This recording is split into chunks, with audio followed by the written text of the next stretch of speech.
Bismillah, Assalamualaikum warahmatullahi wabarakatuh. Waalaikumsalam warahmatullahi wabarakatuh. Alhamdulillahirabbil alamin wassalatu wassalamu ala asrofil anbiya'i wal mursalin wa ala alihi wa ashabihi ajmain amma ba'du. Kaum muslimin dan muslimat keluarga hijrah dimanapun Anda berada, bagaimana kabar Anda di kesempatan sore hari ini? Semoga kita semua selalu diberikan kesehatan dan selalu dalam lindungan Allah Subhanahu wa taala. Dan bagi Anda yang saat ini sedang sakit la ba'sa tahurun, insyaallah semoga Allah segera mengangkat penyakit Anda tanpa meninggalkannya sedikit pun, dan semoga Allah menjadikan penyakit Anda sebagai penggugur dosa bagi Anda. Amin ya rabbal alamin. Dan kembali kami hadir menemani ruang dengar Anda di sore hari ini dalam program Motivasi Sore, yang mana masih seperti biasa di setiap Selasa sore insya Allah kita akan mendapatkan bimbingan dan nasihat dari Ustadz kita, yaitu Ustadz Abu Nida Abdul Wahab Hafizallah, yang mana di kesempatan sore hari ini Ustadz telah bersama kita di studio dan kita sapa Ustadz terlebih dahulu. Assalamualaikum warahmatullahi wabarakatuh Ustadz. Waalaikumsalam warahmatullahi wabarakatuh. Bagaimana kabarnya di sore hari ini Ustadz? Alhamdulillah sehat walafiat. Alhamdulillah, barakallahu fiik Ustadz atas waktunya di sore hari ini. Dan semoga Ustadz dan keluarga juga selalu diberikan kesehatan dan selalu dalam keberkahan Allah Subhanahu wa taala. Amin ya rabbal alamin. Nah Ustadz, insyaallah di kesempatan sore hari ini kita masih akan melanjutkan pembahasan kita di kitab Fiqhul Istighfar ini Ustadz ya. Iya, insyaallah untuk pertemuan kita di sore hari ini kita memasuki lanjutan di halaman yang ke-56 berkenaan dengan penyebutan yakni sejumlah hadis yang mulia berkenaan dengan keutamaan dari istighfar, di mana pada pertemuan yang lalu kita telah sebutkan satu dari sekian hadis yang beliau bawakan di sini yang menyebutkan tentang keutamaan istighfar, yakni hadis dari Abi Hurairah, semoga Allah Subhanahu wa taala meridai, yang kita sebutkan pada pertemuan yang lalu, yang menunjukkan betapa Allah Subhanahu wa taala itu akan senantiasa memberikan ampunan kepada orang-orang yang melakukan kesalahan ataupun melakukan dosa, kemudian istighfar, kemudian dia terjatuh kembali dan kemudian dia meminta ampun kembali, sehingga sampai di dalam hadis ini disebutkan lebih dari 3 kali, sehingga ketika Abu Hurairah menyebutkan perkataan Nabi yang mulia sallallahu alaihi wa ala alihi wasallam, yakni di ujungnya beliau sallallahu alaihi wasallam mengatakan, fa'alima anna lahu rabban yaghfirud dzamba, bahwasanya dia mengetahui bahwa dia memiliki Rabb yang akan mengampuni dosa, sehingga ketika dia terjatuh ke dalam dosa kembali, sampai akhirnya Allah Subhanahu wa taala berfirman, i'mal ma syi'ta faqad ghafartu lak, berbuatlah sesukamu asalkan setiap kalian terjatuh ke dalam dosa, kamu kemudian meminta ampun dan bertobat kepada Allah Subhanahu wa taala. Dan ini telah kita sebutkan bahwa hadis ini tentunya bukan untuk merekomendasi seorang berbuat dosa, tidak.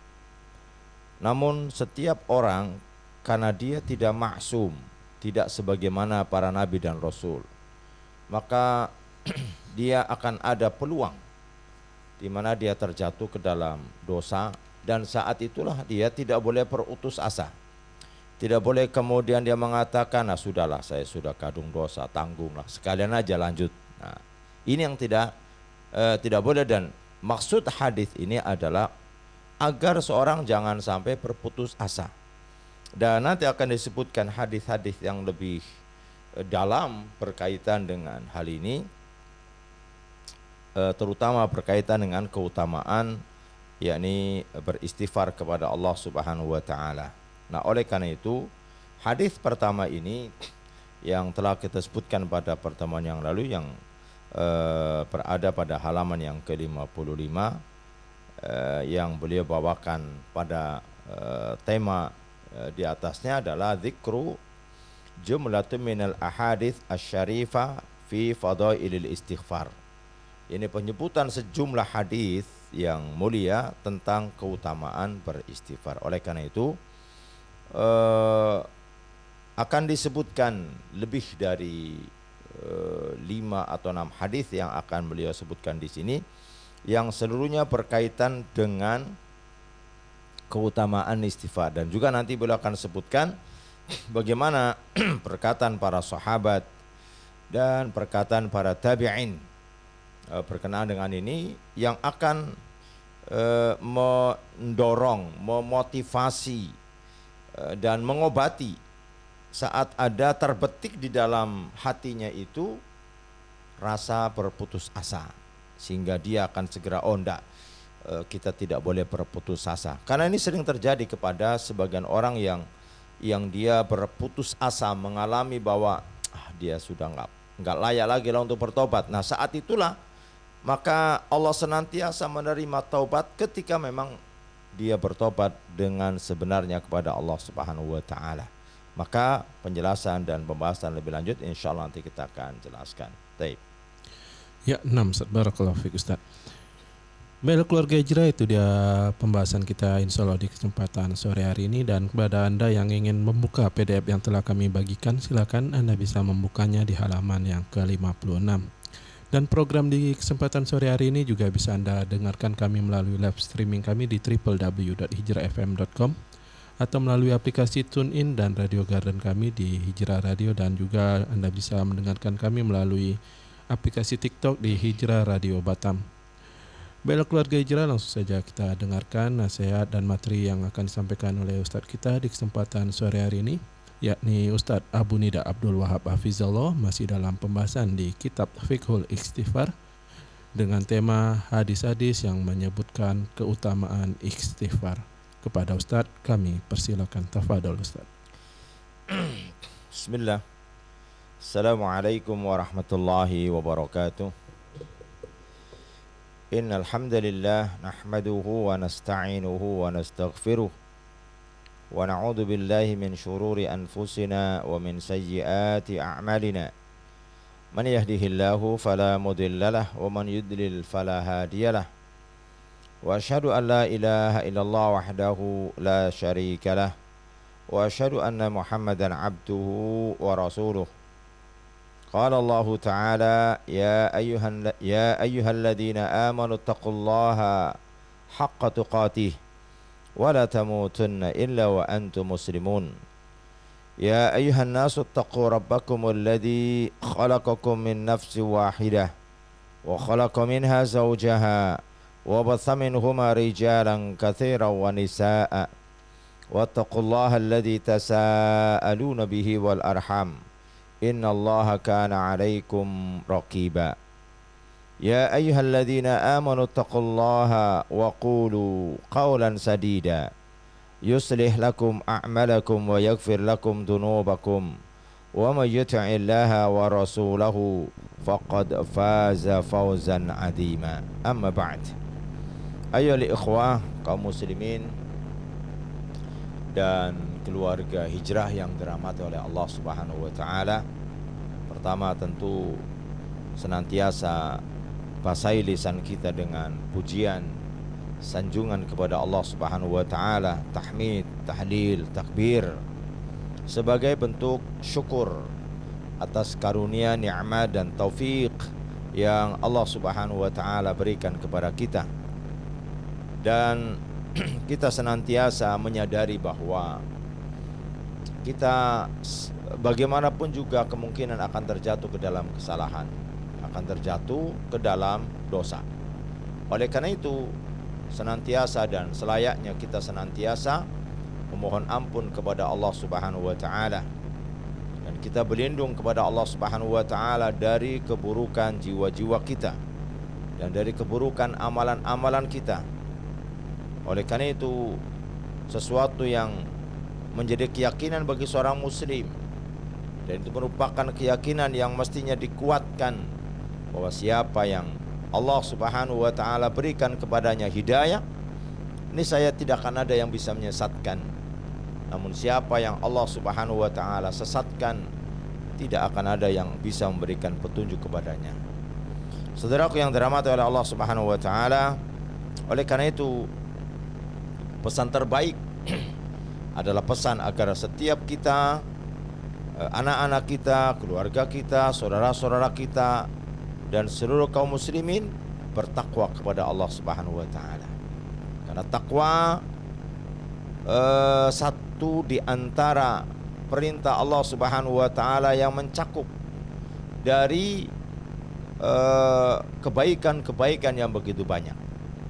Nah, oleh karena itu takwa juga merupakan jalan dari atau jalan keluar dari kesempitan, dari kesusahan, atau mungkin dari bencana, dari musibah yang mungkin dialami oleh satu kaum ataukah satu orang.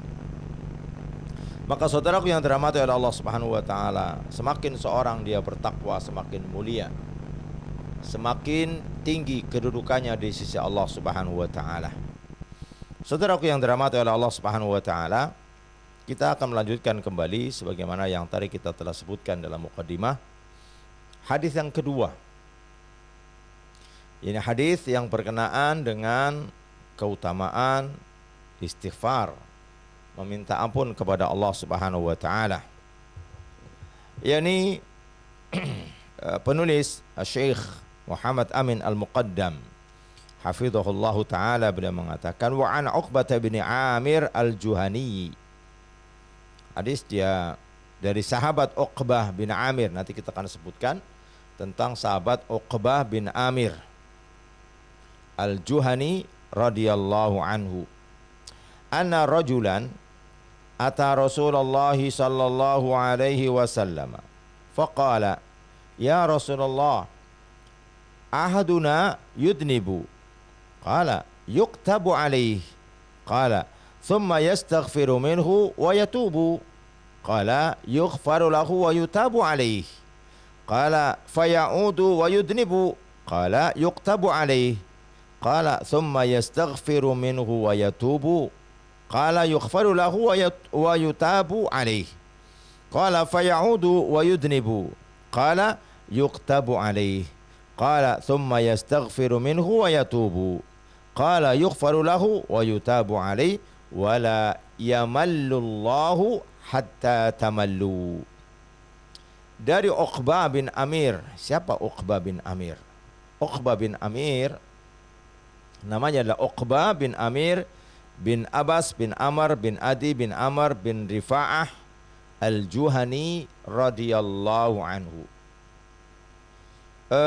Al-Hafiz Ibnu Hajar Al-Asqalani rahimahullahu taala, dia menyebutkan tentang garis nasabnya hingga ke Juhainah, nama yang menjadi penisbatan, yakni Al-Juhani. Sedangkan kunyah beliau adalah Uqbah bin Amir yang dikenal dengan nama Abu Abbas, atau ada kalanya disebut dengan Abu Hammad atau Abu Amr atau Abul Asad Al-Misri.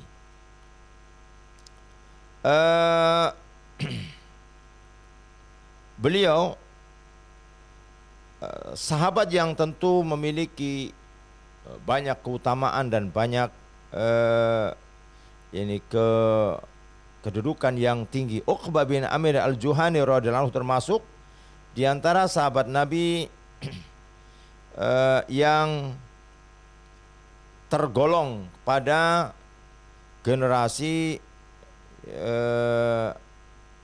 yang merupakan hidup bersama dengan Nabi yang mulia sallallahu alaihi wasallam.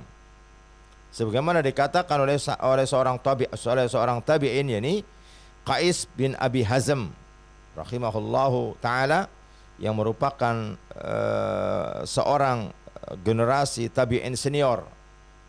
Uqbah bin Amir Al-Juhani radhiyallahu anhu adalah seorang yang disebut sebagai orang yang ahli qiraah, ulama tentunya, orang yang berlisan fasih, faqih, ahli faraid, penyair, dan juga mempunyai kedudukan tinggi. Hanya kita tahu bahwa Nabi SAW memiliki beberapa orang penyair, namun sebagian mereka telah melupakan. Bahkan dia merasa saya telah tergantikan dengan ayat-ayat Al-Quran. Telah tergantikan dengan ayat-ayat Al-Quran. Selain menguasai Al-Quran, ia juga dikenal memiliki suara yang kalau bahasa sekarang merdu, indah. Ini ketika dia membacanya. Satu ketika Umar ibn Khattab, sahabat yang mulia yang merupakan khalifah kedua setelah Abu Bakar As-Siddiq radhiyallahu anhuma, dia memintanya membacakan Al-Quran kepadanya. Lalu Uqbah bin Amir Al-Juhani radhiyallahu anhu maka membacakan kepada Umar bin Khattab radhiyallahu anhu, dan saat mendengarkan bacaan Uqbah bin Amir Al-Juhani, dia meresapinya, kemudian dia mendengarkannya, sehingga Umar bin Khattab meneteskan air mata dari apa yang dibaca oleh Uqbah bin Amir Al-Juhani. Saudara yang dirahmati oleh Allah Subhanahu wa taala, yang menarik adalah bahwa Uqbah bin Amir Al-Juhani ini termasuk dari kalangan muhajirin. Dan pada masa itu kalangan muhajirin, orang-orang yang berhijrah ke Madinah, dan ketika dia tidak memiliki tempat tinggal, karena pada masa awal-awal Islam tumbuh di Madinah, saat kaum muhajirin hijrah ke Madinah, Nabi mempersaudarakan dengan orang-orang yang ada di Madinah atau orang-orang dari muhajirin yang mereka memiliki kecukupan harta, dipersaudarakan. Masyhur seperti Sa'ad bin Rabi dipersaudarakan yakni dengan Abdurrahman bin Auf. Kemudian pula sebagaimana Salman dipersaudarakan dengan Abu Dzar, yang dipersaudarakan dengan Abu Darda dan lain-lainnya. Nah, termasuk termasuk Uqbah bin Amir, karena dia seorang muhajirin, dia tidak memiliki tempat tinggal. Nah, yang tidak memiliki tempat tinggal dan memiliki dia ada perusahaan, tapi mereka juga tidak semuanya orang yang berkecukupan, maka mereka tinggal di masjid yang disebut dengan Ahlus Suffah. Jadi Amir Al-Juhani atau Uqbah bin Amir Al-Juhani termasuk dari sekian puluh ahli suffah, termasuk kalau kita membaca di antara mereka adalah Abu Hurairah dari kalangan Ahlus Suffah. Namun ada, kalau kita katakan keterampilan yang keterampilan yang cukup dibanggakan ketika itu. Apa itu? Keterampilan berkuda. Ini yang dimiliki oleh Uqbah bin Amir, walhal dia seorang ahli suffah. Namun dia memiliki kelebihan, yakni sebagai penunggang kuda. Sebagai penunggang kuda, dan juga di antara orang-orang yang memiliki kelebihan memanah sebagaimana Sa'ad bin Abi Waqqas. Sa'ad bin Waqqas di dalam pada saat terjadi peperangan Uhud, dialah orang yang Nabi SAW perintahkan dengan mengatakan, ayah dan ibuku sebagai tebusan, terus irmi ya Sa'ad, irmi ya Sa'ad, panah ya Sa'ad, panah ya Sa'ad. Khatiman rahimani wa rahimakumullah.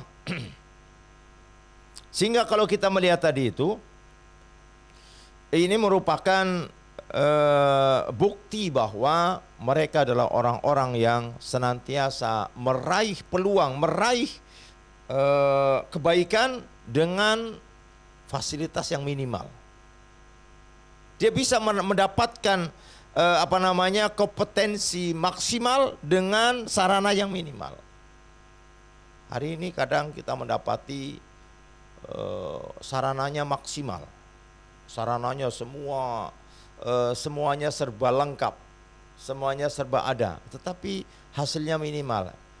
Maka ini mungkin sebagai sebuah koreksi kepada kita semuanya, perlunya kita senantiasa mengikuti cara beragamanya mereka para sahabat ridwanullah alaihim jami'an. Dan Uqbah bin Amir ini juga memiliki banyak murid yang mengambil ilmu darinya. Di kalangan orang-orang ataupun sahabat yang mengambil ilmu dari Uqbah bin Amir radhiyallahu anhu adalah diantaranya Ibnu Abbas, karena Ibnu Abbas itu diantara sahabat yang ketika Rasulullah SAW hijrah masih muda. Kemudian juga Jabir bin Abdullah radhiyallahu anhu, kemudian Abu Ayyub Al-Ansari radhiyallahu anhu, dan Abu Umamah radhiyallahu anhu, dan ikhwaniman rahimani wa rahimakumullah, tentu masih banyak. Dan di kalangan tabi'in nanti kita akan sebutkan, salah satunya adalah Sa'id bin Musayyib, kemudian Jubair bin Nufair, kemudian Sa'id al-Maqburi. Ini diantara murid dari kalangan tabi'in. Ikhwaniman rahimani wa rahimakumullah. Dan Uqbah bin Amir al-Juhani ini wafat di tahun 58 Hijriah. Wafat di tahun 58 Hijriah pada masa pemerintahan Muawiyah bin Abi Sufyan. Karena Muawiyah bin Abi Sufyan dia memerintah dari tahun 41 sampai tahun 60 Hijriah.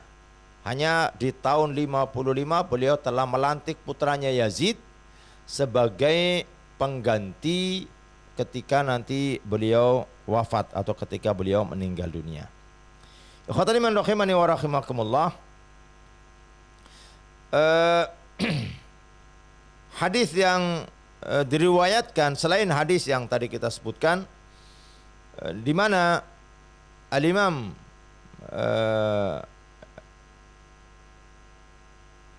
Muslim dan juga Al-Imam Baihaqi, dia menyebutkan bahwasanya Uqbah bin Amir atau yakni Uqbah bin Amir al-Jauhani dia meriwayatkan kurang lebih 55 hadis.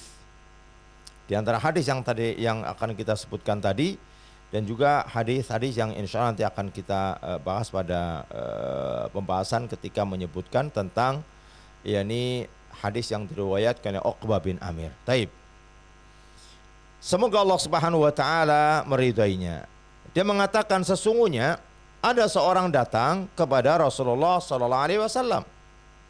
Kemudian yakni pemuda tadi atau seorang tadi mengatakan, "Ya Rasulullah, bahwasanya kami telah terjatuh ke dalam dosa atau kami telah melakukan dosa."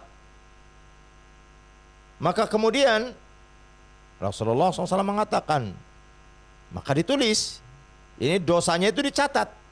Orang yang melakukan dosa, dosanya dicatat. Dan itu tentu tidak akan terlewat. Karena Allah Subhanahu wa taala yakni telah memberikan dua malaikat pengawas yang selalu dekat, yang disebutkan dengan Raqib wa Atid. Raqib wa Atid para ulama menyebutkan adalah sifat malaikat. Raqib Atid yang dekat dan mengawasi. Maka dia akan terus mencatat, baik catat, buruk catat. Maka ketika seorang dia melakukan dosa, yuktabu alaih, yakni dosanya itu dicatatkan. Qala, maka kemudian mengatakan, summa yastaghfiru minhu wa yatubu. Kemudian dia bertobat, dia beristighfar darinya dan bertobat. Qala, Rasulullah mengatakan, yughfaru lahu wa yutabu alaihi. Maka Allah Subhanahu wa taala akan mengampunkan baginya dan akan yakni menerima tobatnya. Artinya apa? Dihapus. Karena Rasulullah mengatakan, yakni barang siapa yang bertobat dari dosa, maka dia seolah-olah tidak berbuat, seolah-olah dia tidak yakni tidak orang yang tidak berbuat dosa. Kemudian ternyata laki-laki tadi mengatakan kembali, fayaudu wa yudnibu. Kemudian dia terjatuh lagi mengulangi kembali. Yani dia berdosa. Rasul mengatakan yuktabu alaih, dicatat dosanya. Qala summa yastaghfiru minhu wa yatubu. Kemudian dia beristighfar dan bertobat. Kata Rasulullah, yughfaru lahu wa yutabu alaih. Allah Subhanahu wa taala akan mengampuninya dan Allah Subhanahu wa taala akan menerima tobat atasnya. Qala, laki-laki tadi masih mengatakan fayaudu wa yudnibu, dan ternyata dia terjatuh kembali. Dalam apa? Dalam dosa. Qala, Rasul mengatakan yuktabu alaih, ya, dosanya dicatat. Setelah dia tadi bertobat, hilang, kemudian berdosa lagi, dicatat atas dosanya. Qala summa yastaghfiru minhu wa yatubu. Kemudian dia meminta ampun dan kemudian yakni dia bertobat. Kata Rasulullah sallallahu alaihi wasallam, yughfaru lahu wa yutabu alaih. yakni dia akan diampuni oleh Allah Subhanahu wa taala dan diterima tobatnya. Di ujungnya Rasulullah mengatakan, ini udah berapa kali nih? Lebih daripada 2 kali. Dia melakukan dosa kemudian bertobat. Kata Rasulullah sallallahu alaihi wasallam, saat melakukan dosa yuktabu alaih, dicatat dosanya. Tapi kemudian dia meminta ampun kepada Allah Subhanahu wa taala dan bertobat, yughfaru lahu wa yutabu alaih, maka dia akan diampuni oleh Allah Subhanahu wa taala dan diterima tobatnya. Sampai sekian kali. Di ujungnya Rasulullah sallallahu alaihi wasallam mengatakan, wala yamallullahu hatta tamallu. Allah tidak akan pernah jemu. Apa bahasa kita jemu? Bosan, malas. Allah tidak akan pernah bosan. Untuk apa? Untuk menerima tobat. Allah tidak akan pernah bosan, Allah tidak akan pernah jemu mengampuni dosa, melainkan hamba itu sendiri yang jemu. Jadi Allah nggak pernah jemu. Betapa luas yakni rahmat Allah Subhanahu wa taala. Sehingga Allah tidak akan pernah jemu hingga si hamba itu dia jemu untuk bertobat. Subhanallah. Ini hadis yang tentu di satu sisi menunjukkan betapa Allah Subhanahu wa taala begitu sayang kepada hambanya. Kenapa? Karena tidak ada seorang pun yang dijamin setelah dia bertobat tidak melakukan dosa kembali, enggak ada. Kecuali para nabi dan rasul yang dijamin maksum. Adapun selain nabi dan rasul, kemungkinan ini akan ada pada setiap orang. Karena mereka tidak maksum. Karena keyakinan ahlu sunnah wal jamaah, yang maksum hanya para nabi dan rasul. Maka setiap orang dituntut untuk senantiasa memiliki bahwasanya ketika dia melakukan dosa, dia sadar, saya punya Rabb yang akan mengampuni dosa-dosa saya saat saya melakukan dosa. Saudaraku yang dirahmati oleh Allah Subhanahu wa taala, boleh jadi saat seorang dia melakukan dosa, di sana ada unsur mungkin meremehkan dosa. Tetapi ketika dia sadar dan itu sadar dan itu dosa, kemudian dia bertobat, Allah Subhanahu wa taala mengampuninya. Dan ingat, hadis ini bukan untuk merekomendasi seseorang untuk bermain-main dengan dosa. Tetapi hendaklah seorang, sangat mungkin dia akan terjatuh ke dalam dosa, namun jangan lupa saat dia terjatuh ke dalam dosa, dia harus ingat ada Rabb yang akan memberikan ampunan saat dia meminta ampun kepada Allah Subhanahu wa taala.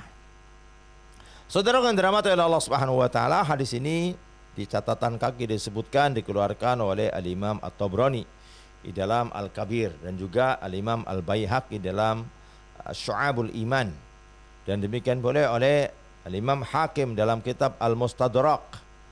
Dan beliau mengatakan hada hadisun sahihun ala syurutil Bukhari. Ini adalah hadis sahih karena kitab Al-Mustadrak adalah kitab yang mengumpulkan hadis-hadis yang sahih tapi tidak dicantumkan oleh Imam Bukhari dan Muslim. Hanya Al-Imam Hakim dia menyebutkan hadis-hadis sahih berdasarkan kriteria dari Imam Bukhari atau kriteria Imam Muslim. Sehingga beliau mengatakan hadza hadisun sahihun ala syartil Bukhari, berdasarkan syarat sahih dari Imam Bukhari. Hanya saja kata beliau, walam yukhrijahu, hanya tidak dikeluarkan. Artinya Imam Bukhari tidak mengeluarkan hadis ini.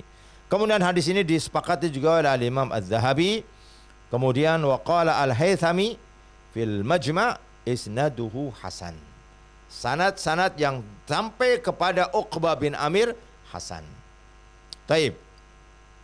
Kemudian Syekh Muhammad Amin Al-Muqaddam hafizahullahu taala beliau mengatakan, fahadihi taubatun maqbulatun wa in taqarrarat dunub, maka ini merupakan taubat yang diterima meskipun, kata beliau, wa in taqarrarat dunubu, meskipun dia berulang. Masya Allah. Mungkin kalau kita ada orang berbuat salah dengan kita, mungkin 1 kali 2 kali oke lah, nggak apa-apa lah. Tapi kita tidak akan berpikir ternyata dia sudah salah yang ke-8 kali, yang ke-9 kali. Mungkin kalau dia datang kita usir. Ini sifat manusia yang tentu sangat jauh beda. Allah Subhanahu wa taala setiap kali hambanya bertobat begitu gembira. Maka jangan sampai seorang itu melalaikan istighfar kepada Allah Subhanahu wa taala.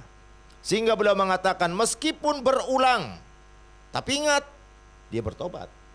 Jangan sampai dia pas mengulangi belum sempat bertaubat, kemudian ternyata datang 2 masa, nyawa di tenggorokan atau matahari terbit dari sebelah barat. Nah, itu yang mungkin menjadikan pertimbangan seorang tidak memudah-mudahkan dalam dosa. Kenapa? Karena jangan sampai ternyata ketika dia masuk ke dalam perangkap tersebut, ini perangkap iblis, datang yakni malakul maut yang tidak sempat lagi kecuali ketika sudah sampai di tenggorokan. Namun bukan berarti seorang itu setelah bertobat kemudian dia tidak berdosa. Tidak.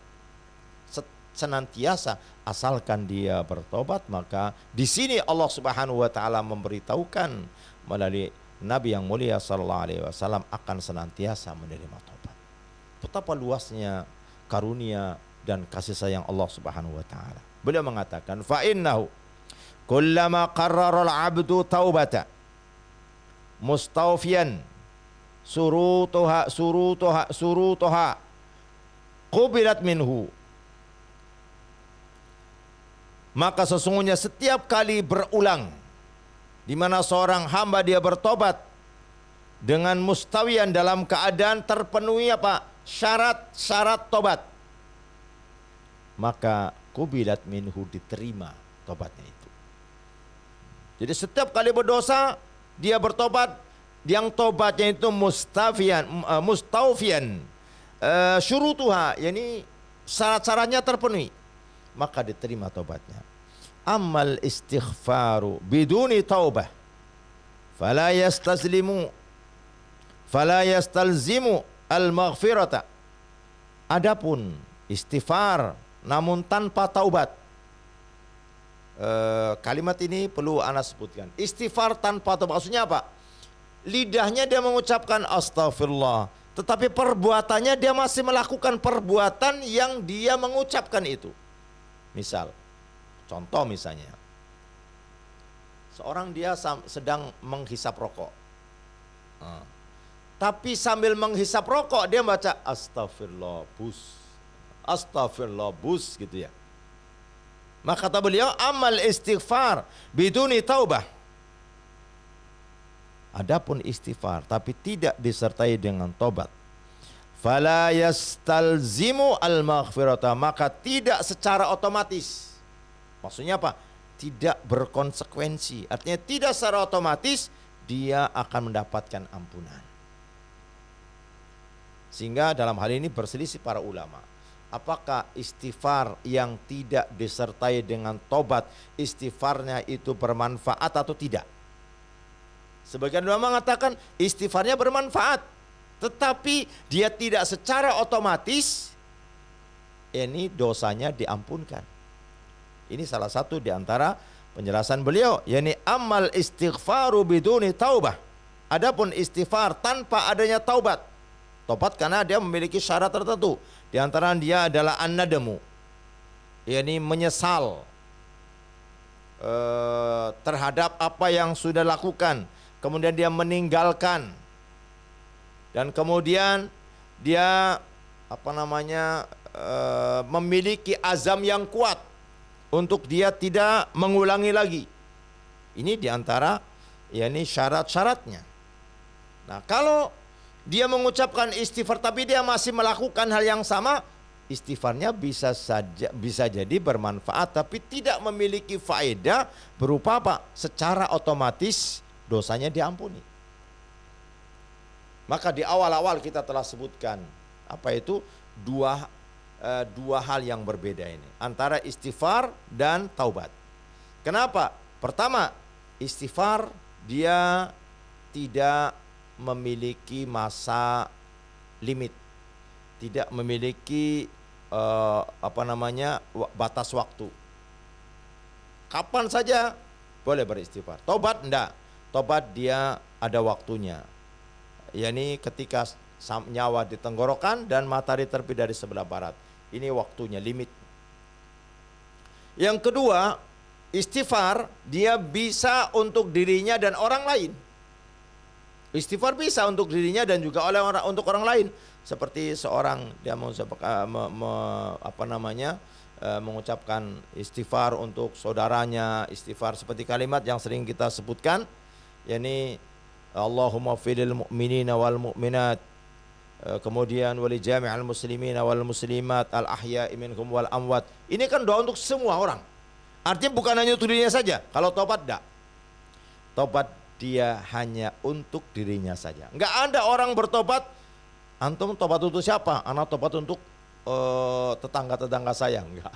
Tobat itu hanya untuk dirinya. Maka ini penjelasan yang sudah kita sebutkan pada pertemuan-pertemuan yang lalu. Nah, oleh karena itu beliau mengatakan fala yastalzimu al-maghfirata, tidak secara otomatis dia akan mendapatkan maghfirah. Bal huwa sababun minal asbabillati turji biha al-maghfirah. Akan tetapi istighfar dia menjadi sebab di antara sebab-sebab yang dengannya dia diharapkan akan mendapatkan maghfirah. Jadi tidak secara otomatis, tapi bisa saja dia akan menjadi sebab untuk diharapkan bisa mendapatkan maghfirah.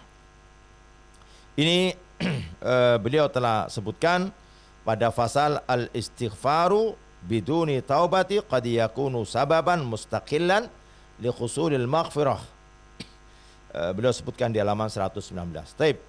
Berarti akan berulang penjelasan yang lebih luas. Ikhwatal iman rahimani wa rahimakumullah. Kemudian selanjutnya an Ubaid ibn Amr fi qawlihi ta'ala, dari Ubaid bin Amr tentang perkataan atau tentang firman Allah Subhanahu wa taala.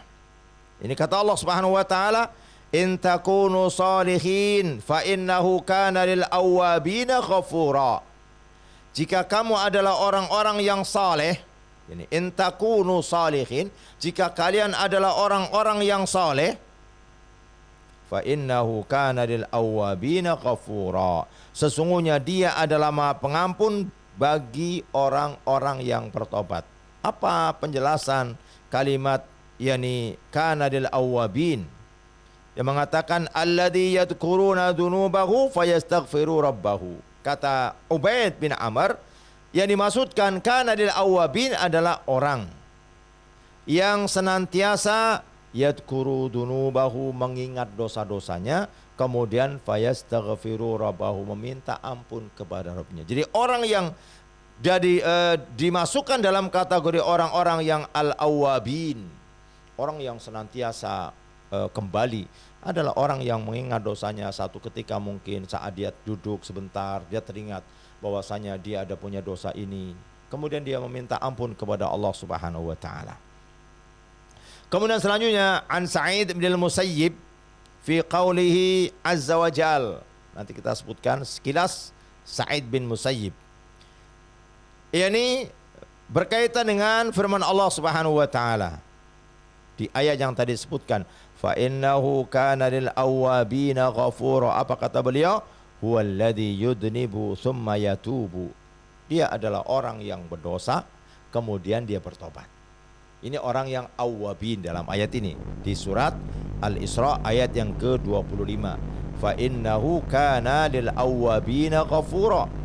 Kata beliau, kata Sa'id bin Musayyib, alladhi yudnabu summa yatubu, orang yang terjatuh ke dalam dosa kemudian dia bertobat, summa yudnibu summa yatubu, kemudian dia berdosa kembali dan kemudian bertobat kembali, summa yudnibu summa yatubu, kemudian dia berdosa kembali dan kemudian bertobat kembali.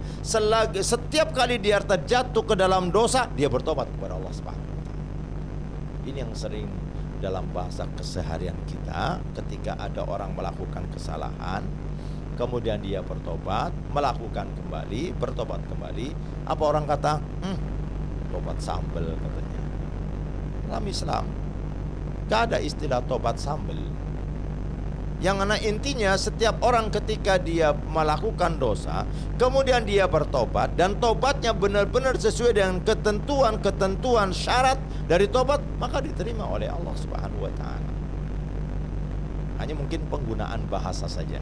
Kenapa orang kalau dia tobat sambal kan dia ngep-ngep ya mulutnya ya, apa tuh, kayak orang kesulitan, kesusahan. Tapi besok kalau makan nggak ada sambal nyari-nyari, mana sambal itu? Cuman ini mungkin secara istilah saja. Baik, sejenak kita akan sebutkan tentang Sa'id bin Musayyib. Secara ringkas, Sa'id bin Musayyib merupakan di kalangan para ulama atau penghulu para tabi'in. Dan kita tahu beliau adalah menantu dari sahabat Abu Hurairah. Dan kita tahu Abu Hurairah sahabat yang bisa dikatakan paling banyak mengumpulkan hadis-hadis Nabi sallallahu alaihi wasallam. Dan bahkan Sa'id bin Musayyib termasuk dalam kalau dalam dikategorikan adalah al-fuqaha as-sab'ah, ahli fikih yang 7 yang berada di Madinah, atau 7 pakar ahli fikih Madinah. Dan dia sosok ulama tabi'in yang kalau kita katakan punya karismatik, wibawa, ahli ibadah, dan orang yang luas ilmunya.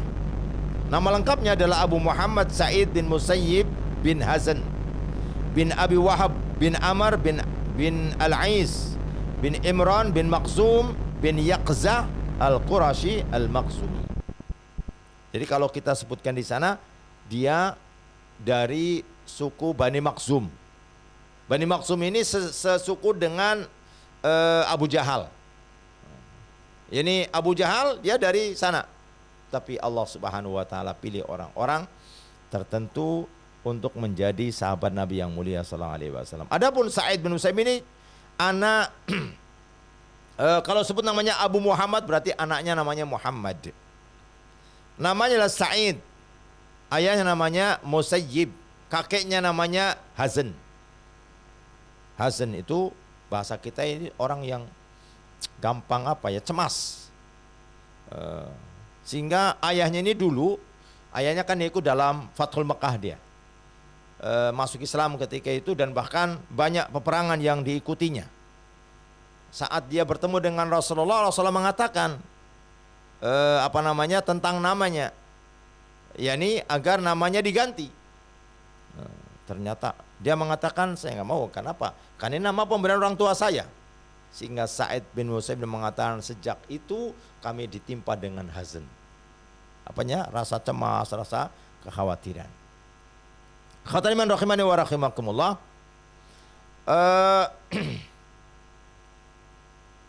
Dia lahir di Madinah pada tahun kedua atau keempat setelah Umar Ibn Khattab radhiyallahu anhu menjadi khalifah.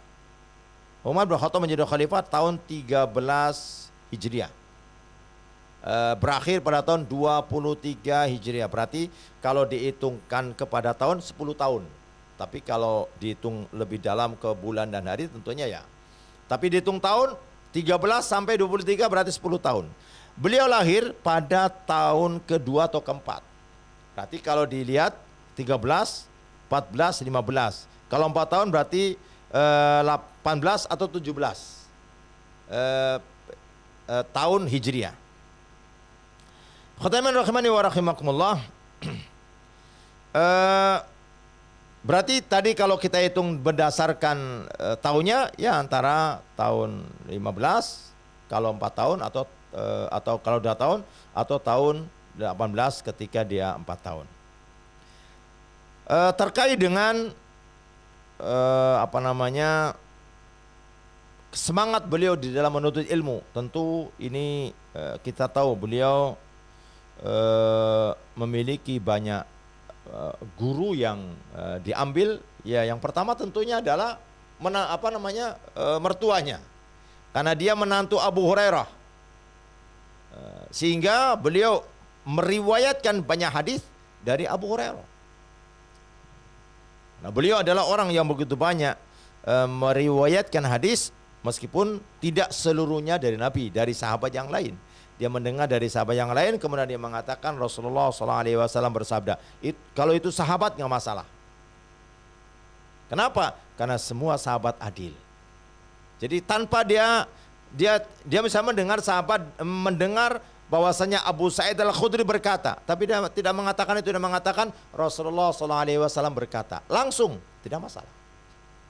Kalau itu adalah sahabat. Tapi kalau itu adalah tabi'in, maka ini ada kajian yang lebih mendalam dalam masalah ini. Khotaliman rahimani wa rahimakumullah. Ini sekilas tentang Sa'id bin Musayyib, yang beliau wafat di tahun 79, atau ada yang mengatakan di tahun 94. Ini sering kita dapatkan dalam buku-buku tarojim, karena memang di masa itu kita sering katakan tidak ada pencatatan. Kalau sekarang apa namanya, disduk, nggak ada KTP. Hanya mungkin dulu dia orang yang dekat, atau mungkin ada orang mengatakan, atau pengakuan atas dirinya, sehingga ketika tidak ada pengakuan atas dirinya bahwasanya dia lahir segini, kemudian pada usia sekian saya di sini, maka orang lain yang menyaksikannya lahir pada tahun sekian dan seterusnya. Ini sekilas tentang Sa'id bin Musayyib, yang tadi menyebutkan bahwa yang dimaksudkan dengan fa innahu kana lil awwabina ghafura. Ini orang-orang yang ketika dia terjatuh ke dalam dosa kemudian bertobat, terjatuh lagi dalam dosa, bertobat kembali, terjatuh dalam dosa kemudian bertobat kembali. Kemudian dari Abi Sa'id Al-Khudri. Abu Sa'id Al-Khudri ini sahabat yang tidak asing bagi kita tentunya. Sering kita sebutkan ketika kita membahas tentang tanda-tanda hari kiamat. Di sana akan menjumpai bahwasanya Abu Sa'id Al-Khudri dia pernah bersama dengan Ibnu Sayyad untuk melaksanakan haji, yang kisahnya mungkin bisa dilihat kembali. Yang kedua, ketika Husain akan pergi ke Irak atau ke Kufah, dia termasuk di antara sahabat dari sekian sahabat yang mengingatkan agar jangan sampai berangkat ke Irak, tempat di mana abang dan ayahnya dibunuh. Abangnya siapa? Hasan, diracun. Sehingga saat racun dia bertanya, siapa yang meracunimu? Hasan dia tidak mau menceritakan. Kenapa? Supaya tidak terjadi pertumpahan darah. Sebenarnya Hasan tahu siapa yang meracuninya, tapi dia mengatakan bahwasanya tidak tahu. Supaya apa? Supaya tidak lagi pertumpahan darah berikutnya. Demikian pula Ali bin Abi Thalib dibunuh di Kufah. Sebelum terbunuhnya Hasan. Khotaliman rahimani wa rahimakumullah. Ini Abu Sa'id Al-Khudri mengingatkan kepada Husain agar jangan pergi. Tapi apa yang telah Allah Subhanahu wa taala takdirkan terjadi, tentu terjadi. Radhiyallahu anhu. Anin Nabi sallallahu alaihi wasallam qala, inna syaitana, sesungguhnya syaitan, qala, dia mengatakan, wa izzatika ya Rabbi, demi kemuliaanmu wahai Rabb, la abrahu aghwi ibadak. Dia mengatakan bahwasanya sungguh senantiasa aku akan menyimpangkan, aku akan menggoda, menyesatkan hamba-hambamu, madamat arwahuhum fi ajzadihim, selagi ruhnya ada di badan. Ini bahasa kita apa? Sumpahnya syaitan. Pokoknya selagi anak Adam itu hidup, saya tidak akan pernah lari untuk menyesatkannya. Berarti kalau kita meminta berlindung kepada syaitan, kan ada waktu-waktunya. Pada saat tidur boleh jadi kita lupa. Syaitan gak pernah tidur. Pokoknya selagi ruh ada dalam jasad, dia akan terus menggoda untuk menyesatkannya. Maka pentingnya kita terus membaca istighfar. Karena dia ini janji dia. Inilah abrahu akhwi ibadaka madamat arwahuhum fi ajzadihim. Faqala Ar-Rabb Azza wa Jal, berkata Rabb yang maha mulia, wa izzati wa jalali, demi kemuliaanku dan demi keagunganku, la azalu aghfiru lahum mastaghfaruni. Kata Allah Subhanahu wa taala, senantiasa aku akan mengampuni mereka, mastaghfaruni, selama mereka meminta ampun kepadaku. Iblis kalau kita lihat, oh ini patah sudah. Karena dia bersumpah, akan senantiasa aku sesatkan dia selagi ruh ada pada jasad mereka. Kata Allah, akan senantiasa aku ampuni selagi dia meminta ampun kepadaku. Saudaraku yang dirahmati oleh Allah Subhanahu wa taala, hadis ini diriwayatkan oleh Imam Ahmad, Imam Hakim, dan disebutkan dalam silsilah as-sahihah pada nomor yang ke 104. Khotimah rahimani wa rahimakumullah. Insyaallah untuk pertemuan kita di sore hari ini sampai di hadis yang ketiga, dan pertemuan selanjutnya insyaallah kita akan lanjutkan pada hadis yang keempat dan selanjutnya. Sebelum kita beranjak dan beralih kepada pembahasan berikutnya, karena ini pembahasan yang sangat memberikan motivasi besar. Tentunya bukan hanya kepada orang yang berbuat dosa, dan juga tentunya kepada siapa saja. Kenapa? Karena setiap orang ada kemungkinan dia akan terjatuh ke dalam dosa, baik itu yang dia sengaja ataupun yang dia terjatuh pada dosa tersebut. Intinya ini merupakan sesuatu yang bentuk karunia dan kasih sayang Allah Subhanahu wa taala, agar kita senantiasa hindarkan dalam diri kita sikap putus asa dari kasih sayang ampunan Allah Subhanahu wa taala. Demikian, jazakumullah khairan. Ya, Ustaz, barakallahu fiik Ustaz atas materi, nasihat dan juga ilmunya di kesempatan sore hari ini Ustaz. Dan semoga apa yang Ustaz sampaikan di kesempatan sore hari ini bermanfaat bagi kami dan dapat kami ambil ibrahnya. Bela keluarga hijrah, telah kita dengarkan tadi nasihat dan materi yang disampaikan oleh Ustaz kita, yaitu Ustaz Abu Nida Abdul Wahab Hafizallah, dalam pembahasan di kitab Fiqhul Istighfar dengan tema hadis-hadis yang menyebutkan keutamaan istighfar. Dan kita akan segera memasuki sesi tanya jawab, akan tetapi sebelum kita masuki sesi tanya jawab, kita ikuti dulu jeda pariwara berikut ini. Keluarga Hijrah, tetaplah bersama kami. Kami akan kembali setelah yang berikut ini. Madu Hijrah memiliki kandungan vitamin, nutrisi, asam, mineral, dan enzim yang berguna bagi tubuh manusia. Semua kandungan tersebut dapat dimanfaatkan sebagai pengobatan tradisional, antibodi, dan penghambat pertumbuhan sel kanker atau tumor. Oleh karena itulah, madu sering digunakan sebagai pengobatan alternatif. Madu Hijrah murni 100% madu asli Riau Daratan dengan rasa yang manis, bisa juga sebagai pengganti gula. Dapatkan Madu Hijrah sekarang juga di Radio Hijrah, Ruko Mini Cahaya Garden Blok B3 nomor 27, Bengkong, Batam, Indonesia, atau hubungi 0811 4010233. Sekali lagi di 0811 4010233. Kami siap mengirimkan Madu Hijrah ke tempat Anda di seluruh Indonesia, Singapura, dan Johor, Malaysia. Dapatkan Madu Hijrah di seluruh outlet bubur bayi baby organik. Tersedia kemasan 250 gram seharga Rp55.000 dan ukuran 500 gram seharga Rp100.000. Terbuka kesempatan kepada Anda untuk menjadi reseller Madu Hijrah. Hubungi kami sekarang juga. Jadikan Madu Hijrah sebagai teman setiap minuman keluarga Anda. Assalamualaikum warahmatullahi wabarakatuh. Di tengah kehidupan metropolitan, akidah dan akhlak kian tergerus. Untuk itu bentengi dan perkokoh keimanan. Saya, Wali Kota Batam, Muhammad Rudi. Dengarkan program-program religi hanya di Hijrah Radio 102.3 FM, Your Family Inspirational Channel. Assalamualaikum warahmatullahi wabarakatuh.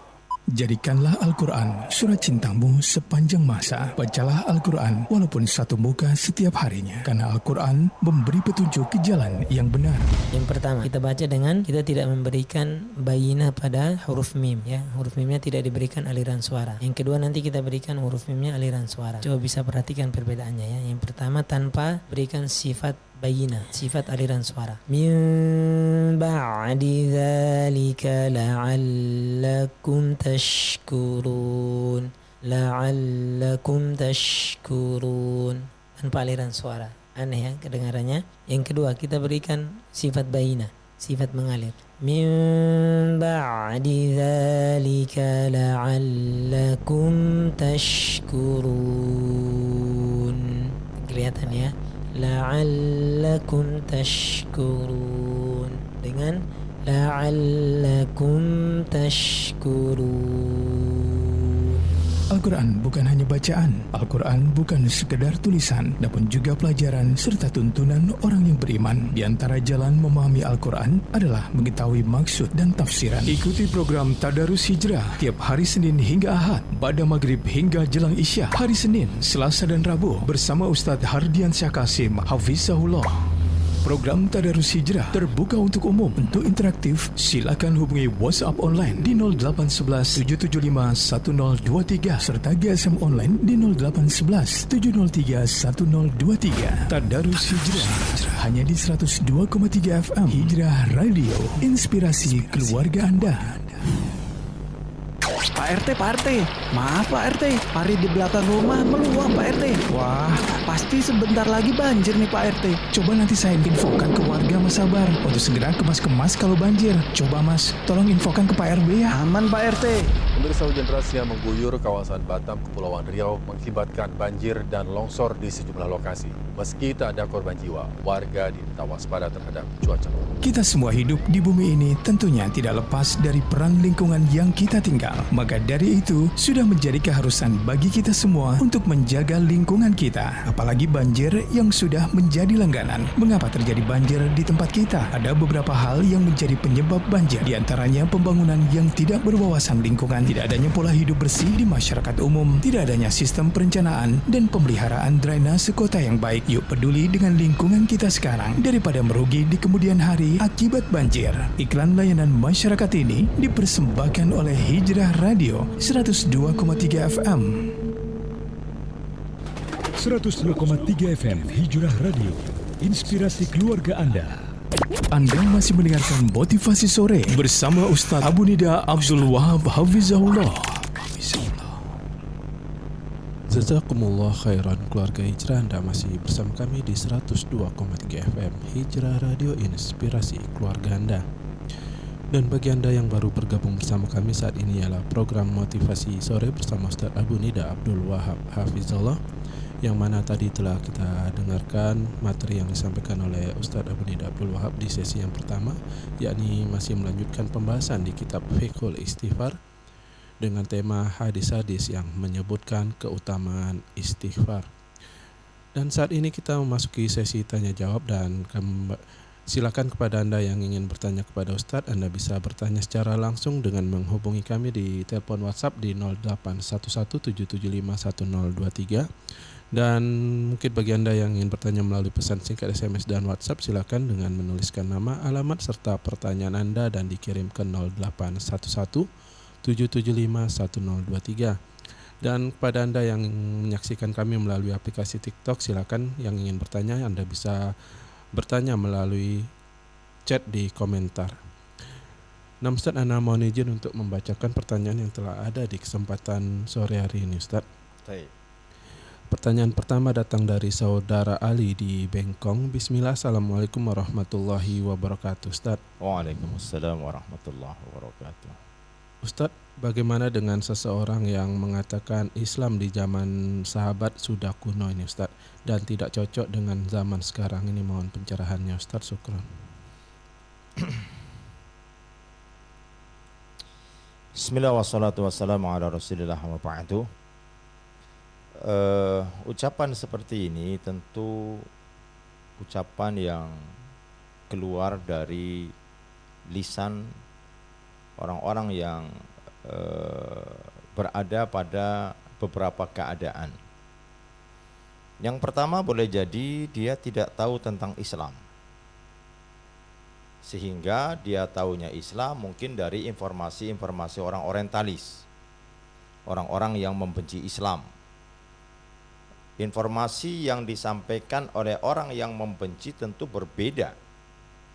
Kalaupun ada bagusnya ditutup, kalau ada jeleknya dilebarkan. Itulah para orientalis yang mereka sengaja mencari dan mempelajari Islam untuk mencari titik lemahnya, sehingga dieksposkan menurut versi dia. Seperti misalnya informasi yang mereka sebutkan bahwasanya Islam ini sudah tidak sesuai dengan zaman. Kalimat ini menunjukkan kedangkalan yang begitu dangkal. Kalau ada kolam ya gitu ya. Kolam itu biasanya kan kolam renang itu biasanya kan ada paling dangkal, turun. Ini di atas lagi paling dangkal lagi tuh. Kenapa? Karena kalau sekiranya dia mengetahui apa yang diucapkan, yang dia mengatakan Islam itu tidak sesuai dengan zaman, apa hari ini yang tidak dibuktikan oleh oleh teknologi ataupun oleh pengetahuan di zaman hari ini. Bahkan penemuan-penemuan belakangan membuktikan kebenaran apa yang diinformasikan dalam Islam. Namun ingat, selagi memang orang itu dia mendapatkan informasi dari orang-orang yang membenci Islam, maka informasi-informasi yang positif dilipat, tapi yang negatif dibuka lebar-lebar, boleh jadi melebihi batas pelebaran buku itu sendiri. Ini kemungkinan yang pertama, yakni dia mendapatkan informasi dari orang-orang yang memang sengaja ingin mencari tentang kelemahan Islam, yang pada hakikatnya dia bukan sedang mencari Islam, tapi dia ingin membantah, dan itu sudah ada sejak zaman dulu dari kalangan para munafikin. Tahukah kita dulu siapa dedengkotnya? Abdullah bin Ubay bin Salul. Namun ketika itu dia ada rasa bahasa kita gerun ya, ada rasa khawatir kalau sampai ketahuan, sehingga kalau di hadapan kaum muslimin, bahkan sholat Jumat dia panggil, ayo ke depan kita akan melaksanakan segera untuk sholat. Tapi setelah mereka meninggalkan kaum muslimin, mereka akan menyusun strategi bagaimana melemahkan, memecah belah kaum muslimin. Ini kemungkinan yang pertama, karena mendapatkan informasi yang tidak benar sehingga sampai terucap perkataan Islam itu agama kolot, agama kuno. Taib. Kemudian kemungkinan yang kedua, kita tidak menafikan memang Islam agama kuno, bahkan Islam itu agama yang paling kuno. Karena tidaklah datang Nabi dan Rasul kecuali membawa Islam. Maksudnya apa? Karena sesuatu itu makin panjang usianya, dia akan nilainya akan makin tinggi toh. Kalau maksudnya adalah untuk ini, kemungkinan bisa jadi. Tetapi kayaknya arah orang yang mengucapkannya bukan itu. Tapi arahnya dalam rangka adalah untuk menyempitkan Islam dari arah penyebutan ucapan itu. Agama yang sudah kolot misalnya. Karena ketika disebutkan agama yang kolot, dia biasanya akan tergambar di dalam alam pikiran mereka, kendaraannya unta, kan gitu ya. Apalagi kalau melakukan perjalanan jauh harus menggunakan jalan kaki. Ya pokoknya apa-apa yang dikaitkan dengan itu. Tapi ini sangat tidak cocok. Kenapa? Nabi tidak pernah mengajarkan doa naik unta. Ada nggak pernah kita dapatkan dalam hadis Nabi mengajarkan doa naik unta? Nggak ada. Yang ada Nabi mengajarkan doa naik kendaraan. Kalau kita cermati bahasanya, seolah-olah bahasa kita ya, Nabi seolah-olah tahu bahwa di kemudian zaman nanti akan beragam, bervariasi, berbagai model jenis kendaraan. Hari ini di Mekah, Madinah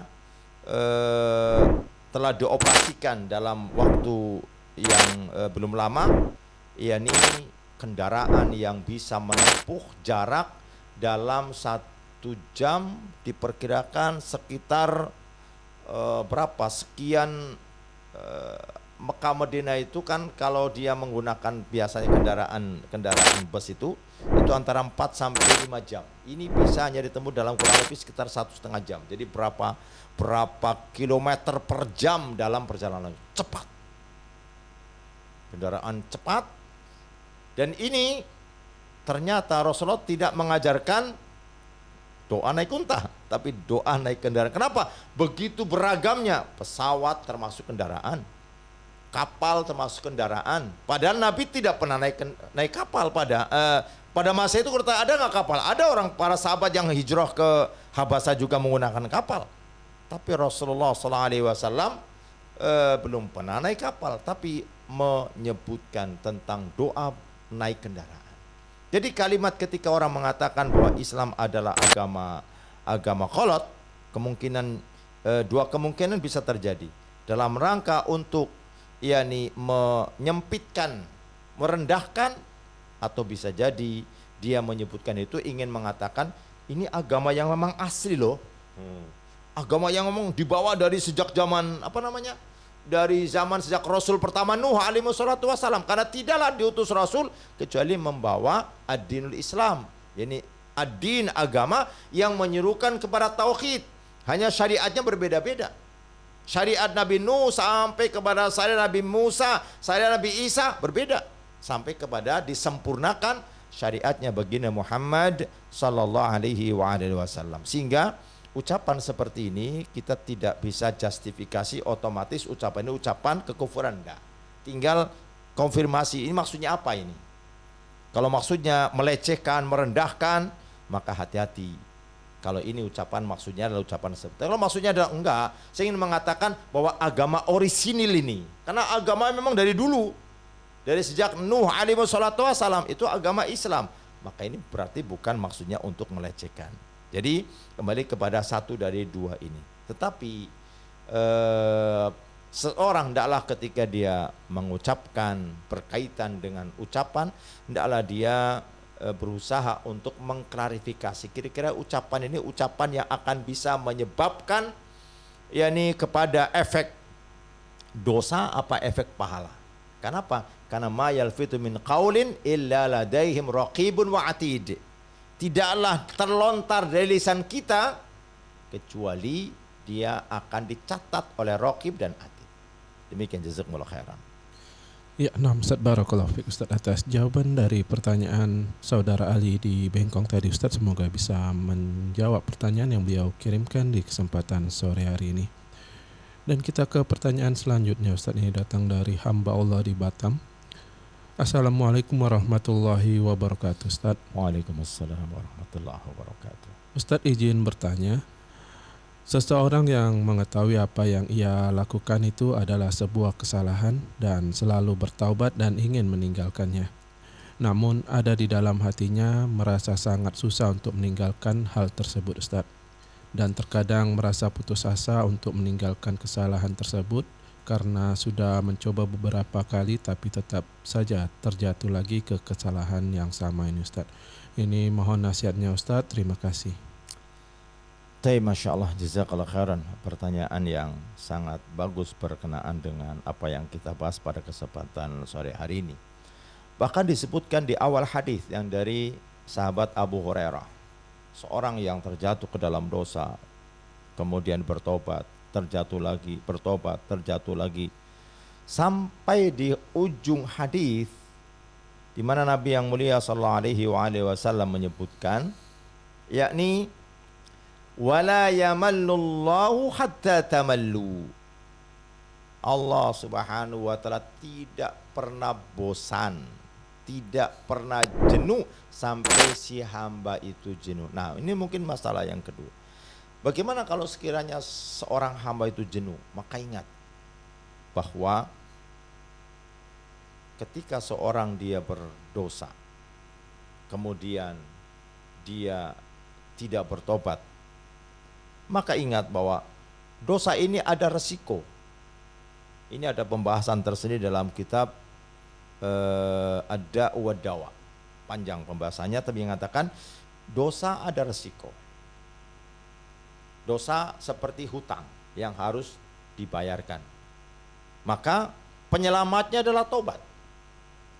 Dan kalau dosa itu kita ibaratkan penyakit, dosa itu kita ibaratkan penyakit. Ketika seorang dia bahwasanya nggak usahlah berobat, maka besar kemungkinan penyakit sembuh atau penyakit bertambah. Jawabannya penyakit akan bertambah. Relakah kita tahu bahwasanya ketika penyakit itu tidak diobati dan kemudian kita mengatakan biar aja lah penyakit bertambah. Kalau kita tanyakan kira-kira orang ini waras atau tidak, boleh jadi ada satu dari dua kemungkinan. Kemungkinan yang pertama dia tidak waras, atau kemungkinan yang kedua tadi itu putus asa. Nah, putus asa kalau kita runtut lagi itu kemana arahnya? Bukankah Allah mengatakan wala tayasu min rahmatillah? Janganlah kalian berputus asa dari rahmat Allah Subhanahu wa taala. Di sana kalimatnya apa? Larangan. Hukum asal larangan haram. Maka kalau kita kemudian membiarkan, saya sudah lelah bertobat. Kenapa? Besok saya terjatuh kembali. Seolah-olah kita mengatakan biar ajalah saya masuk ke dalam neraka. Tahukah Anda bahwasanya neraka itu jangankan yang levelnya tengah, orang yang levelnya paling ringan saja, itu siksa neraka yang diberikan kepada paman Nabi Abu Thalib. Itu kata Rasulullah SAW karena mendapatkan syafaat secara khusus, sehingga fi dokhdokin nar, diletakkan di neraka yang paling dangkal. Dan dia disiksa dengan apa? Dia menggunakan terompah dari api neraka. Sebab penggunaan terompah dari api neraka ini menyebabkan otaknya itu mendidih. Mungkin karena kita tidak terpikir bagaimana siksaan yang begitu berat sehingga seolah-olah ya sudahlah, dosa ya dosa. Ini karena kita tidak mengenali bagaimana siksa yang begitu berat. Namun saat kita mengingat itu, jangan lupa kalau kita bertobat, maka kita akan diampuni oleh Allah Subhanahu wa taala. Berapapun kita melakukannya, selagi terus bertobat, terjatuh lagi, bertobat lagi, terjatuh lagi, bertobat kembali, maka Allah Subhanahu wa taala berpesan, wala tayasu min rahmatillah, jangan berputus asa dari rahmat Allah Subhanahu wa taala. Kenapa? Karena ini adalah tipu daya syaitan. Tahukah kita, syaitan dan pimpinannya iblis, dia telah bersumpah. Tadi kita sebutkan hadisnya, dan kita telah bacakan bagaimana dia punya sumpah dengan kalimat la abrahu ahwi ibadaka ma damat arwahuhum fi ajsadihim, bahwa dia akan terus dan terus menyesatkan hamba-hamba yakni dari kalangan manusia. Kapan? Madamat arwahuhum fi ajsadihim, selagi ruhnya ada di jasad. Berarti kalau kita membiarkan pemikiran seperti ini, kita sedang memberikan pintu atau sedang membuka pintu, ya silahkan. Seolah-olah kita tidak segera menutup. Kenapa? Menutupnya dengan bertobat. Karena syaitan paling tidak suka ketika ada orang berdosa kemudian bertobat. Kenapa? Karena dia, kalau bahasa kita, dia putus asa jadinya. Sekarang jangan sampai kita yang putus asa. Biar aja iblis berputus asa, karena memang itulah jalan dia. Sehingga Allah mengatakan wala tayasu min rahmatillah, karena itu jalannya syaitan. Maka ikhwati rahimani wa rahimakumullah, sungguh sangat rugi sekiranya kita tahu bahwasanya putus asa adalah larangan Allah dan itu jalan syaitan, tapi kemudian kita mengatakan dengan alasan kita, saya sudah capek, saya sudah penat. Ya, di dunia memang tempatnya capek dan penat. Maka siapa yang capek dan penat untuk Allah Subhanahu wa taala di dunia, maka dia akan istirahat. Dia akan menikmati kenikmatan di alam kubur. Kemudian di perjalanan sampai di surga Allah Subhanahu wa taala. Maka pesan terakhir, jangan berputus asa dari rahmat Allah Subhanahu wa taala. Kenapa? Karena ini kita sedang ditipu oleh syaitan bahwasanya ayo terus. Tapi ingat, segera bertobat. Tidak mengapa kalau segera satu ketika terjatuh kembali. Kenapa? Karena memang boleh jadi Allah Subhanahu wa taala ingin mengenalkan kasih sayangnya. Tapi kita jangan mengatakan, dah nggak apa-apa berbuat dosa. Bukan. Tapi setiap kali kita terjatuh ke dalam perbuatan dosa, ingat, ada Rabb yang akan memberikan ampunan saat dia bertobat dengan sebenar-benarnya tobat. Demikian, jazakumullah khairan. Ya, jazakallah khairan Ustaz atas jawaban dari pertanyaan hamba Allah di Batam tadi, Ustaz. Semoga apa yang Ustaz jawab dapat mencerahkan bagi beliau yang bertanya dan kita yang mendengarkan pada kesempatan sore hari ini, Ustaz. Nah, Ustaz, sepertinya pertanyaan dari hamba Allah di Batam ini merupakan pertanyaan terakhir kita dalam program motivasi sore di edisi hari Selasa ini, Ustaz. Dan mungkin ada sedikit penutup dari Ustaz dari materi yang Ustaz sampaikan di kesempatan sore hari ini, Ustaz. Tafadhol, Ustaz. Baik, bismillah wassalatu wassalamu ala rasulillah amma ba'du.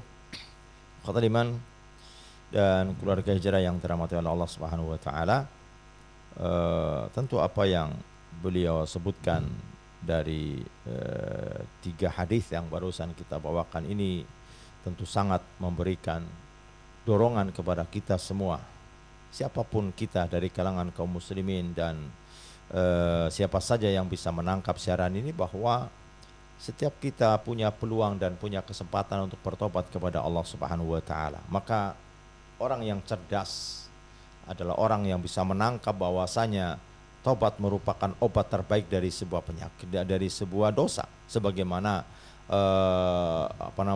obat dari penyakit ketika dia ini berusaha untuk berobat darinya. Maka kita mohon kepada Allah Subhanahu wa taala agar Allah Subhanahu wa taala kokohkan urusan kita. Allahumma inna nas'aluka sabata fil amri wal azimata ala rusydi wa nas'aluka mujibati rahmatika wa azaima maghfiratika wa nas'aluka syukra ni'matika wa husna ibadatika wa nas'aluka qalban saliman wa lisanan sadiqan wa nas'aluka min khairi ma ta'lam wa na'udzu bika min syarri ma ta'lam. Wa sallallahu ala Muhammadin wa ala alihi wa sahbihi wasallam. Assalamualaikum warahmatullahi wabarakatuh. Waalaikumsalam warahmatullahi wabarakatuh, Ustaz. Barakallahu fikum, Ustaz, atas materi, ilmu, nasihat dan juga jawaban dari pertanyaan yang ditanyakan oleh keluarga hijrah di kesempatan sore hari ini, Ustaz. Semoga apa yang Ustaz sampaikan di kesempatan sore hari ini dapat kami ambil ibrahnya dan dapat bermanfaat bagi kami dan dimudahkan oleh Allah Subhanahu wa taala untuk kami amalkan dalam kehidupan sehari-hari. Dan kami juga ucapkan jazakallahu khairan kepada keluarga hijrah yang bertanya di sore hari ini. Tadi ada saudara Ali di Bengkong dan hamba Allah di Batam. Dan anak yang bertugas pada kesempatan sore hari ini juga mengucapkan jazakumullah khairan kepada keluarga hijrah yang telah mengikuti program motivasi sore di kesempatan sore hari ini, baik melalui analog kami di 102,3 FM Hijrah Radio atau melalui live streaming kami di www.hijrahfm.com atau juga melalui aplikasi TuneIn dan Radio Garden di Hijrah Radio. Dan kepada Anda juga yang mengikuti kami atau menyaksikan kami melalui aplikasi TikTok Hijrah Radio Batam. Dan Anda yang bertugas pada kesempatan sore hari ini mohon pamit undur diri dan mohon maaf apabila ada kekurangan dan kekhilapan. Dan tetaplah bersama kami, insyaallah nanti di pada Maghrib kami hadir dalam program Tadarus Hijrah bersama Ustadz Hardiansyah Kasim Hafizallah. Subhanakallahumma wa bihamdika asyhadu an la ilaha illa anta astaghfiruka wa atubu ilaik. Assalamualaikum warahmatullahi wabarakatuh.